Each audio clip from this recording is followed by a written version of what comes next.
Mga ka-farmers, ito ang ating alugbate or spinas mga ka-farmers. Ayan. Sa ganitong mga ka-farmers ay isang buwan pa to mahigit mga ka-farmers. Pero laking kitaan dito mga ka-farmers kasi 30 pesos per kilo nito mga ka-farmers. Ang pagtanim nito mga ka-farmers ay ito lang. Pwedeng sa talbos malapit mga ka-farmers, pwedeng magkakat ka ng kanyang mga bagin. Ganito kahaba mga ka-farmers, isang dangkal 6 inches or 5 inches pababa mga ka-farmers. Tigda dalawa ang paraan namin sa pagtanim nito mga ka-farmers. Ganyan lang. So sa ganitong edad ay nakapag-harvest na tayo ng mga 8 na bisis. 8 bisis tayo nakapag-harvest ng ganitong edad. Kaya ayan o, yung kanya mga tangkay. Ayan mga ka-farmers.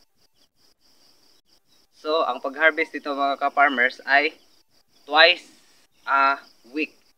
Napakagandang itanim nito mga ka-farmers kasi maliit na puhunan lang ang ating magagamit. Kung mayroon kayo dyan na mga ilang buto ng alugbate or mga ganito na binili niyo sa merkado mga ka-farmers ay itanim nyo na at paramihin nyo na mga ka-farmers kasi wala tong kapital at saka maganda ang kitaan ngayon kasi 30 pesos bawat kilo nito. Kaya ano pang hinintay nyo mga ka-farmers? Ayan, kaming dalawa ni Kananay dito ang nagtatanim at saka sa susunod nating mga video mga ka-farmers ay tungkol naman sa pagtatanim sa ating pipino para sa ating mga followers dyan, followers ni Kananay. Ayan. At saka paki-subscribe na rin sa aking YouTube channel mga ka-farmers.